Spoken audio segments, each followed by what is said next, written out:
Working harder in your business is not going to get you the outcomes that you're looking for, especially if you do not have a foundation. And I get it. We were taught, myself included, you need to work twice as hard in order to get what everybody else has. And I have been taught that. I have done it. I did it in corporate. I was the first one to arrive, last one to leave. Did that for years in my career. And what I learned is that hard work alone doesn't get you the outcomes that you're looking for. We have to marry that hard work with smart work and being more intentional and strategic, especially in our business, even in our career, but especially in our business. Today, I want to walk through 3 zones that you work through in your business, right? So every activity that you do in your business is going to land in one of the 3 zones. And how you show up in each of these zones, what systems you have in each of these zones is going to determine the outcomes that you have in your business. What I found is through some of the research is that while overall 80% of businesses are solopreneurs, that number rises to 96% when we're talking about Black-owned businesses.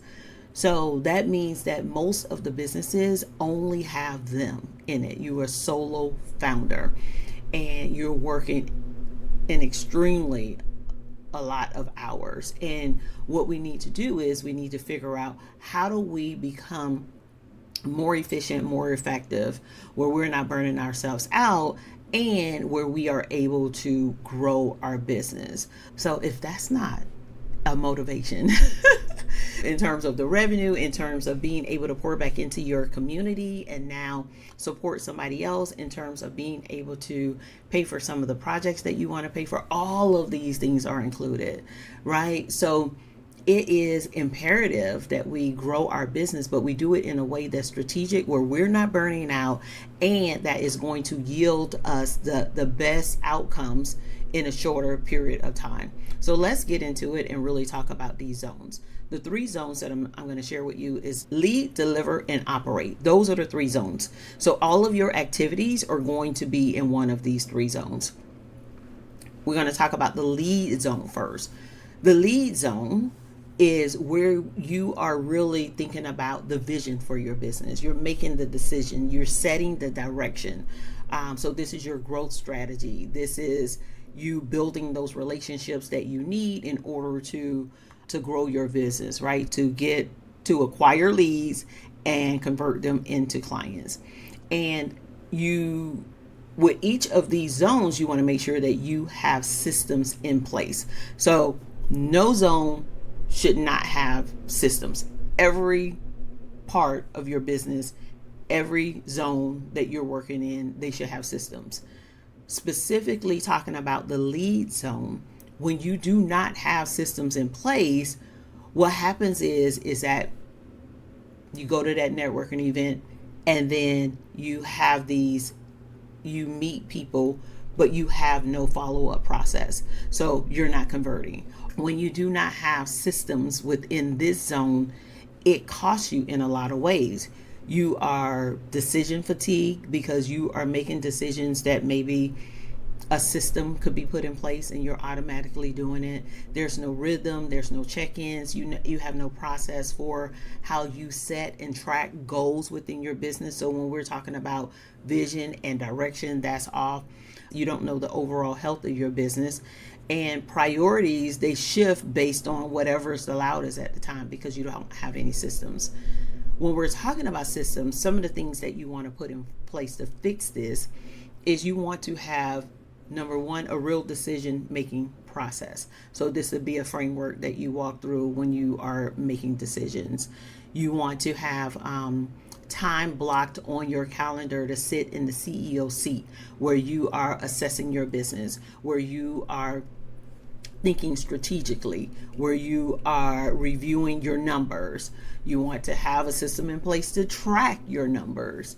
And then you want to have communication rhythms, right? So if it's just you want to have a way that you are setting priorities If it's you and a team, you want to have a way that you're setting priorities for them, communicating what the priorities are to them.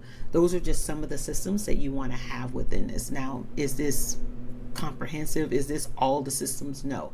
But I want to give you an idea for each one of these, what is going to cost you not having a system, and some of the systems that you can put in place.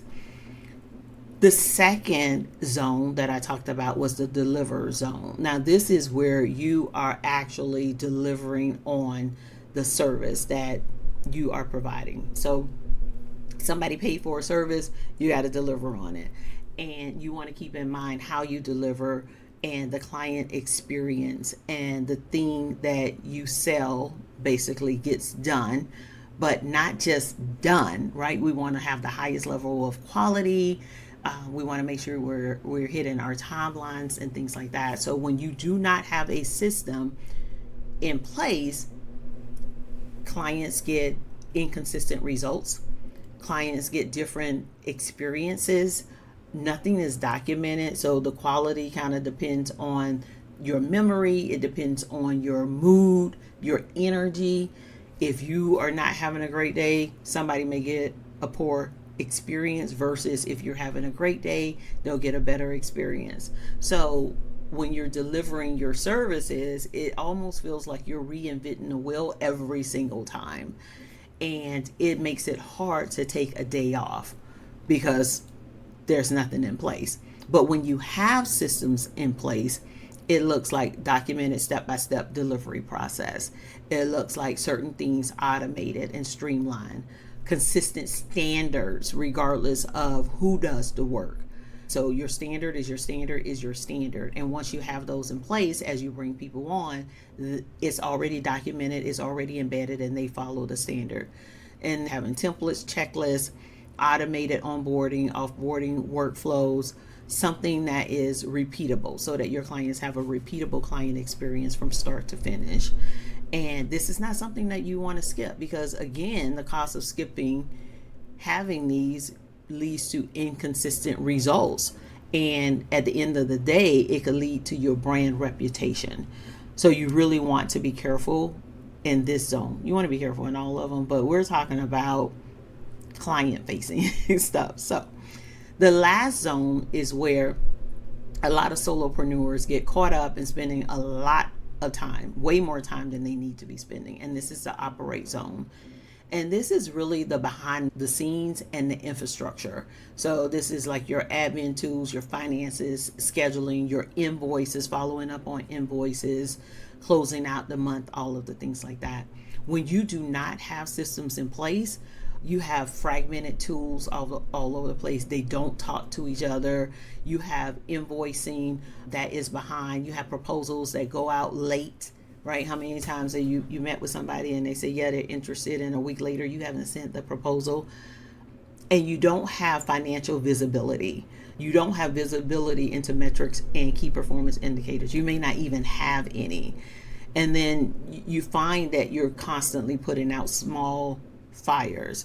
You're missing invoices. You double book all of these things because you don't have systems in place. However, when you have systems in place, it's like, oh. and when I'm talking about systems, it doesn't have to be anything major, expensive. I'm talking about simple, clear systems.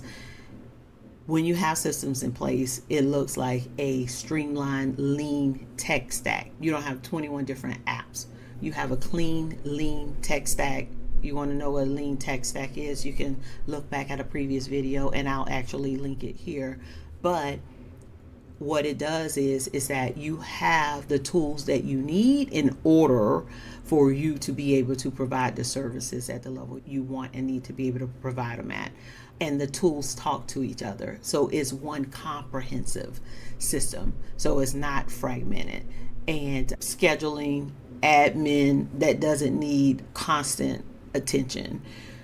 And then you have automation going. So if it's not something that needs human intervention, it's set up on an automation. So it's just going and you just have to check it every now and then. A lot of small businesses spend a lot of work in this zone. Small business owners spend 16 hours per week. That's 2 full days per week working in the operate zone, doing administrative tasks. When you implement the right technology and the systems, so whether it's technology, documenting your processes, all of the things in this zone, what happens is it frees up time so that you can work in the other zones. If you are in a state where you're trying to grow your business, you need to be spending more time in the lead zone. Not just planning, but also actually going out and acquiring leads. When you allow the operate zone to eat up all of your time, that's less time that you could spend in the other two zones. Less time you spend in acquiring clients and less time you spend in actually providing the services and delivering to those clients. So this is where you're going to get the most bang for your buck if you clean that up as quickly as possible.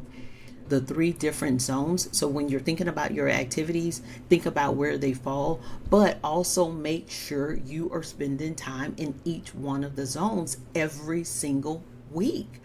The amount of time that you spend in the zones is going to depend on where you are within business, but you need to be spending time in each of those zones. If you're trying to grow your business, you need to clean up as much as you can clean up and streamline from the operate zone, and then start spending more time or as much time as you can in the lead zone so that you are able to acquire clients. And then it'll shift, right? Then you'll be doing more of the deliver zone, which is fine. It kind of just depends on where you are. But as you grow your business, you grow your team. So it's not you doing everything, right? So now you can start to hire and have people fill in things that they can do in the operate zone, things that they can actually do in all of the different zones. Because even when we're talking about delivering services, you as the consultant or the coach may need to show up, or the speaker, you may need to show up in certain ways, but there's a lot of other things that go on in that zone that somebody else could do. So you don't have to be hands-on doing every single thing. Even with the lead zone, there's some things that other people can do. If you're doing outreach emails and follow-ups and stuff like that, there's some things that the system can do. There's some things that a virtual assistant can do. So just kind of think about that as well. I'm not saying that this is going to get you to the point where you stop showing up for your business. That's not what I'm saying. What I'm saying is it's going to get you to the point where you're not so burned out in your business and you can show up intentionally in your business. So the way you show up is going to change when you start to recognize what these different zones are, recognize what systems I need in each of these zones, and recognize where I need to be spending my time. Your assignment is to sit and think about which zone is missing a system in the business. And it could be all zones. And then you're going to prioritize it. But which zone is missing systems in your business? And which zone have you been neglecting that you really need to show up in? And if you need help figuring out where you fall within these zones and implementing systems for these zones, check out the Leadership Shift. This program is exactly for that. So this is for solopreneurs and micro business owners that know they need to change because they are working a lot of hours within their business and they don't have the system set up in their business so that they can show up intentionally and so that their business is prepared for their first or their next hire. And if that is you, you can go ahead and you can check out the Leadership Shift program. All right. So that is it. I will see you next week for the next video.